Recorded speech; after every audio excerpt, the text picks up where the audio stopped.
So in this video here on the Fenrir Bullmastiff Show, we're going to be talking about one of the most frustrating things that many owners face with their bull mastiffs, and that's them pulling on a walk, because we want our bull mastiffs to walk nicely to heel. So how is it that we achieve that? Well, that's exactly what we're going to be talking about in today's video.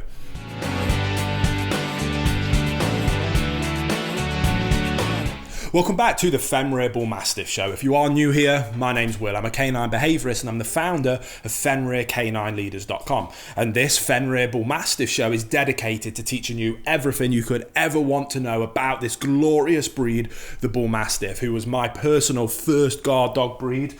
Was Roxy my bull mastiff, and ever since I have been a huge fan of the breed, and it is one of my favourite breeds to work with. Now, I've been going through some emails recently and I'm trying to pick some out that are coming up over and over again to make videos on, to hopefully be able to help more people out there stop from having some of these difficulties. And one that keeps coming up and up more and more with the bull mastiff is about how unwalkable my bull mastiff is. My bull mastiff pulls. They've pulled people over. They've pulled and they can't hold on to them. Then they've got away and gone and chased down other dogs or other people or run into traffic.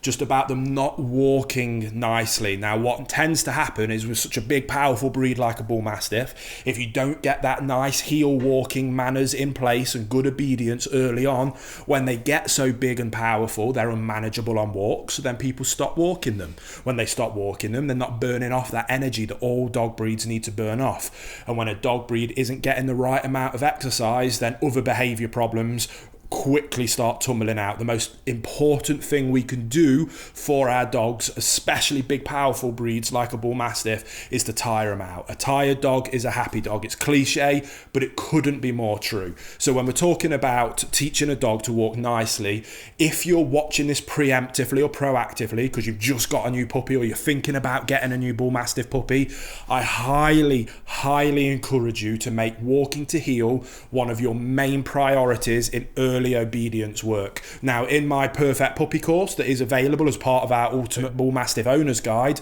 it takes you through the step-by-step process of how we teach it perfectly first time round. So then you never fall into this issue. Now, obviously, that's the best case scenario, and that's what we all hope would happen. But unfortunately, as my inbox is full, there's a lot of people out there that aren't in that situation, and they want help with being able to restructure the way that they can walk with their dog so that it goes from the worst part of their day to an absolute highlight of their day. So when we're talking about walking a dog that walks terribly, we have two issues. We have an obedience issue because the dog doesn't know how to walk nicely to heel, and that's definitely in the realm of dog training. We also have that the dog probably has a breakdown in relationship, a breakdown in communication, and doesn't see you as its calm, consistent leader that it has to look to for guidance and direction, because it's out at the front, it's pulling, it's walking, it's making decisions for itself, it's not walking with us, looking up for us and looking at where we want to go, where and what we're doing, and always looking up to us for guidance in any situation that they find themselves in. So that definitely falls into the realm of canine behavior work. Now, with both of these problems, obviously there's then going to be a big overlap. So what I like to do with clients that come to me asking for help with their dogs that they can't walk because they're so unruly is we need to take a two-step approach. First of all, we need to restructure that relationship. We need to get our bull mastiff to look up to us for guidance and direction and respect us as their calm, consistent leader. The way we do that is we go through my 1-month boot camp protocol. Once we go through that protocol, it allows us to restructure that relationship and have the dog learn excellent, impeccable manners, and it allows them to see us as their calm, consistent leader. Once we achieve that, the rest of it's easy. Now, once we get that done, and that does tend to be the harder part, that's where most people have a breakdown. Most people think that they have a dog training or obedience problem, but actually they have a leadership problem that is within the realms of canine behavior and canine psychology. So we focus on that. It can be a complicated thing and it might sound complicated, which is why I developed my boot camp to help people go through that process on their own so that they don't have to fork out thousands of pounds or dollars, so that it can be an affordable process for them to go through. But once they've been through that, excellent, we've now restructured the relationship. Well, then what?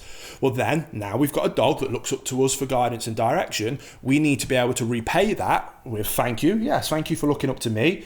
and be able to communicate effectively what it is that we do want from them. And that is where we need to train them to walk nicely to heel, which then very much fits into the realm of dog training, which is where we're going to use a very much positive based food reward approach to teaching the dog how to heel. Now, it's much easier if you start with a puppy and start from scratch at day one teaching this, but it certainly doesn't mean that you can't teach this to an older dog that's struggling. We might need to use a new word if the marker heel has been abused and doesn't work and there's a breakdown with that term. You might have to come up with a new word. It doesn't matter what the word is, but if you've never used the term heel, then that's how we'll give you an example. And it's a very simple process.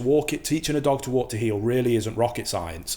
We use a food lure. We lure the dog into the position that we want, which is on our left hand side. As soon as the dog gets into that position, we mark it with the term, the verbal marker, which is heel, and then we give them access to the food. We repeat that drill over and over again in a no distraction environment, and very quickly the dog learns to associate that verbal marker of heel with I want you on my left hand side. If you can achieve that, you then start to layer it up slowly, and that's really the basis of teaching a dog how to heel in the forms of dog training with a positive based approach. We layer that alongside our bootcamp protocol of restructuring the relationship, and you'll find that by the end of that 1 month protocol, you'll have a dog that will walk beautifully to heel.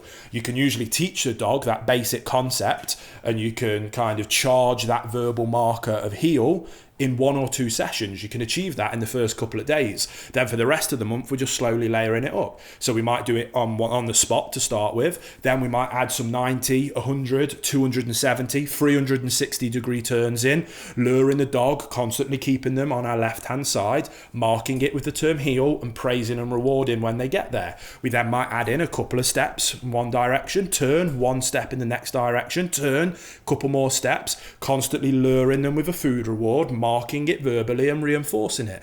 That way we know that the dog understands what it is that we're looking for from them. Once we get that built up, we can then add the lead to it, because the command, the communication is the same regardless of whether we have a lead on the dog or not. And then once we get them to that stage, we can then start taking that outdoors. Very simple, calm, distractionless environments to start with, constantly reinforcing the correct behavior, the desired response that we're seeing, and building it up slowly, setting our dog up to success. Don't ask for too much too soon, because that's your fault. You're setting your dog up for failure. Slowly but surely set them up for success, reward them when they achieve success, and they'll very quickly associate that with the desired outcome that we're looking for. And again, slowly build it up to the point where you can be walking through Times Square in New York with a dog that is constantly looking up to you for guidance and direction, and you have the communication and the obedience and the training there, and we marry the two worlds of canine behavior and canine training, marry them together for what is you being a high-level canine leader and your dog being a perfect canine companion. Now, if you need any more help on that, you can check out fenrirdogtraining.com, or you can go and have a little look in the description box below. If you've got any other questions you'd like me to help with specific to bull mastiffs, leave them down in the comment section below. More than happy to help you out wherever I can. I love making these videos, and I love helping people become high-level canine leaders, especially with the bull mastiff, because they are so close to my heart. So thank you so much for watching this video. Subscribe if you are new here, and I can't wait to see you on the next episode of the Fenrir Bull Mastiff Show.